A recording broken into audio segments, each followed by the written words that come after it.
Irmãos, graça e paz a todos, estamos aqui e dessa feita nós vamos dar uma introdução sobre os capítulos de 9 a 11 de Romanos, para vocês entenderem esse importante capítulo, porque parece que não tem nada a ver. Quando você lê a carta de Paulo aos Romanos, né, os capítulos de 1 a 8, Paulo está explicando a maneira como Deus justifica o homem e a maneira como Deus santifica o homem. Né? Dos capítulos 12 a 16 é a parte prática, porque para Paulo a teologia e prática é a mesma coisa, tá? Não adianta você ensinar teoria e não ir para a prática. Então você tem que ensinar a teoria e depois a prática. E os capítulos 9, 10 e 11 é um enigma. É um enigma. E John Stott, ele comentando aqui, eu vou usar ele como base nessa introdução, ele vai falar que cada um destes três capítulos, 9, 10 e 11, capítulo 9, a eleição soberana de Deus em relação ao povo de Israel. Capítulo 10, a rejeição. Capítulo 11, a redenção. Porque surgiu uma pergunta entre o povo, principalmente os judeus. Se Israel teve todos os privilégios, a lei foi dada a Israel, as alianças, o pacto, o culto. O povo teve toda a disposição, né? Os profetas, as profecias messiânicas, né? O Messias ia nascer em Belém, que o Messias ia entrar em Jerusalém montado no jumentinho, que ele seria chamado Deus Forte, Pai da Eternidade, Príncipe da Paz, enfim, o povo tinha tudo isso disponível, todos os privilégios que nenhuma nação teve, Israel teve. Então, por que Israel rejeitou o Messias? Por que Israel rejeitou o Evangelho? Por que Israel rejeitou a graça? Porque a maioria dos judeus rejeitou as autoridades religiosas que estudavam as profecias em relação ao Messias. Por que não se cumpriu? Será que Deus falhou? Será que Deus errou? Será que Deus se equivocou? Paulo vai falar que não. Paulo vai falar que não. E vai falar dos propósitos eternos e soberanos de Deus em relação à eleição de Israel e à inclusão dos gentios. Então, para muitos aqui, começa, né? Cada um desses três capítulos começa com uma declaração pessoal, na qual Paulo ele se identifica, né? Ele se identifica com o povo, com o seu povo, o povo de Israel. E tem mais.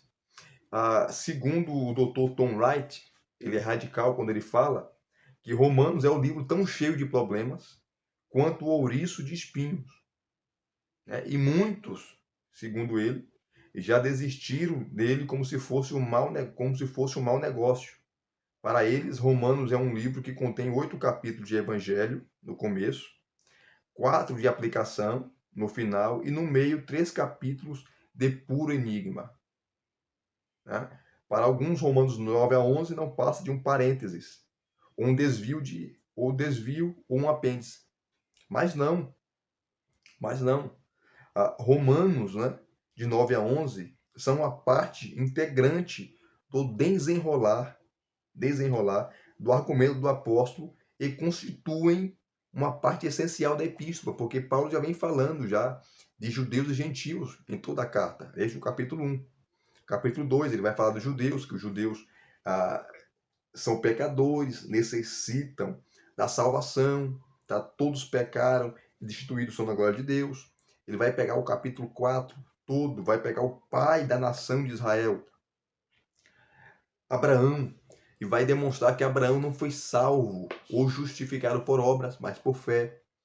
No capítulo 5 ele vai falar das bênçãos da justificação. No capítulo 6 a 8 ele vai falar sobre o poder de Deus para a santificação. Enfim, então Paulo já vem tratando sobre isso. E quem sabe ele já levantando algumas objeções que viria. Então, alguém poderia falar, então os judeus? Qual é o plano de Deus para os judeus? Já que os gentios fazem parte da igreja. E as promessas, por que os judeus não creram no Messias? Já que Jesus é o Messias, já que Cristo é o Messias, o escolhido, por que os judeus, a nação, como a maioria, não creram nele? Será que Deus se equivocou? Será que as profecias falharam? E é isso que Paulo vai responder nesses 3 capítulos. Romanos 9, eleição. Romanos 10, a rejeição. Romanos 11, redenção. E sobre esses capítulos, os teólogos, eles se divergem, né, sobre o propósito desses 3 capítulos, o que Paulo está abordando. O Dr. Robert Haldane, em seu comentário da Carta dos Romanos, ele vai falar assim, que a carta trata, ou melhor, os versículos de 9, os capítulos de 9 a 11, trata sobre a eleição soberana de Deus no que diz respeito aos judeus e gentios. Dr. Robert Haldane.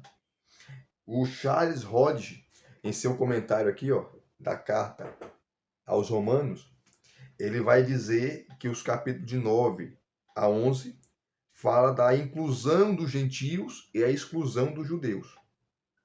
Depois, o doutor, vou pegar aqui o nome dele, Christer Stendhal, comentando essa carta, os capítulos, ele vai falar que simplesmente trata do papel dos judeus no cumprimento da profecia, né? E a solidariedade entre judeus e gentios na família de Deus. Depois, o doutor Andres Nygren e John Zisler, nos seus comentários sobre esses capítulos, eles vão falar que simplesmente trata sobre a compatibilidade ou não da justificação pela fé com as promessas de Deus a Israel. Andres Nygren e John Zisler. Depois eles vão tratar, depois o Dr. Tom Wright vai falar que os capítulos de 9 a 11 trata simplesmente a missão dos cristãos aos gentios, o que inclui também os judeus. Depois, o John Murray, tá? John Murray, em seu comentário que está aqui, tá? Eu fiz o review desse comentário, o John Murray sobre Romanos. A posição dele é a seguinte: John Murray, James Denney e Dr. Martin Lloyd Jones têm a mesma posição. Eles vão falar que se esses capítulos tratam, os capítulos 9 a 11 de Romanos, tratam da vindicação de Deus, ao relacionar o objetivo de suas promessas à presente incredulidade dos judeus.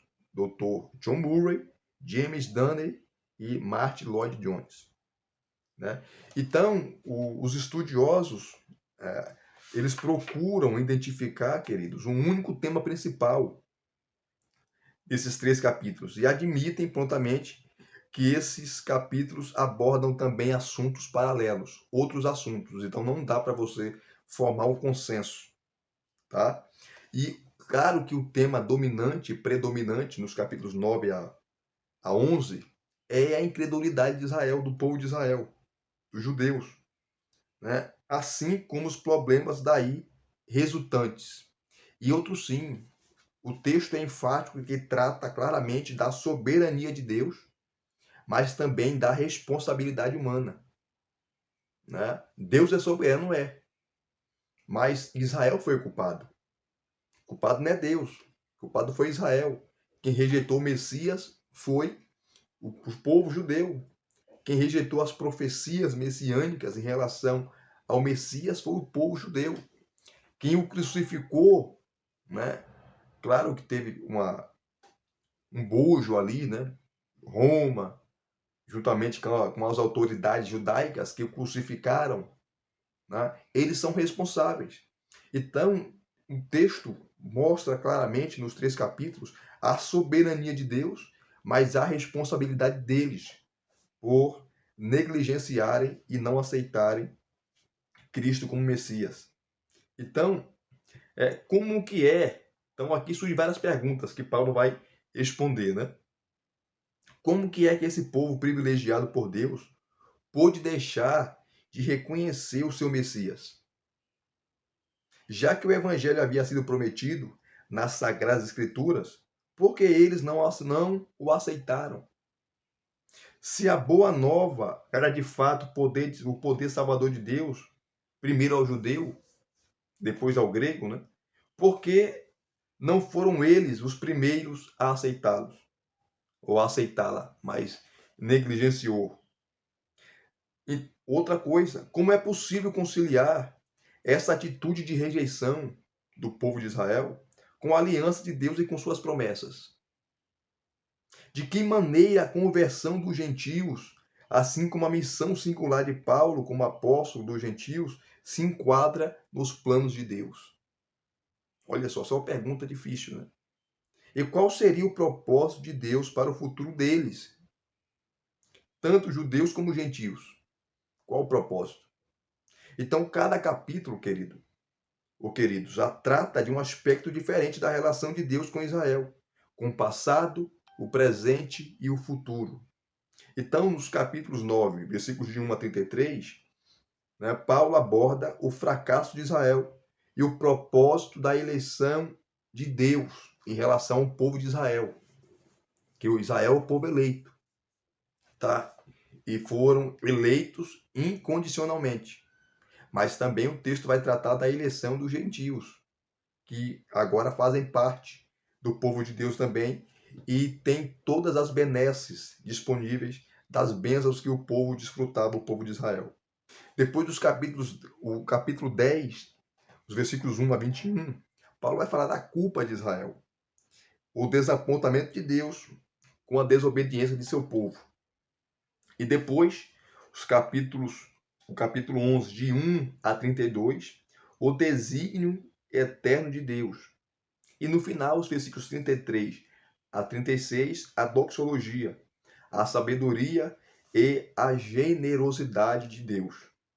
E nesses capítulos, nós iremos trabalhar, né, as perícopes, iremos trabalhar as subdivisões e expositivamente, claro, e vamos aqui tentar descobrir ou tirar do texto aquilo que de fato o texto está dizendo e aquilo que Paulo quis ensinar. Paulo foi o único apóstolo a tratar dessa questão, né? Foi o único apóstolo. E graças a Deus está aqui essa carta. Por isso é importante. É importante. E você vê também não só que é importante, mas a importância dessa carta. E até hoje os teólogos debatem e discutem sobre Romanos 9, 10 e 11. E aqui Paulo fala dos privilégios, principalmente, por isso que eu não sou aliancista. Tá? É por isso que eu não sou aliancista. Porque no capítulo 11, Paulo vai falar que eles são amados. Eles quem? Os judeus, por causa dos patriarcas. Então, há um plano sim para Israel. Há um propósito para a nação.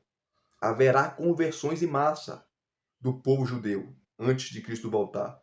E não porque eles são judeus em si, mas por causa do pacto que Deus fez e da aliança que Deus fez com os patriarcas. Eles serão salvos porque crerão no Messias, crerão em Cristo Jesus como seu Senhor e como Salvador. Isso é um fato. Isso é um fato. Apesar de eu concordar com muitos pontos, eu concordo mais com o aliancismo do que o dispensacionalismo, né? O dispensacionalismo, né? Eu concordo mais. 70% eu concordo com o aliancismo e 30% com o dispensacionalismo. Mas não dá para abraçar tudo. Nós temos que, né, comer o peixe e tirar as espinhas. Então está aqui a introdução desses capítulos, aonde nós vamos destrinchá-los no decorrer das exposições. Espero que vocês acompanhem essa exposição, né? Ou as exposições que vão ficar aqui no canal, registradas, essas exposições. Deus abençoe a sua vida, Deus abençoe a sua família, tá? Aguarde aí as exposições desses 3 capítulos que serão bênçãos para a sua vida. Deus abençoe, até as próximas exposições e os próximos vídeos, querendo Deus.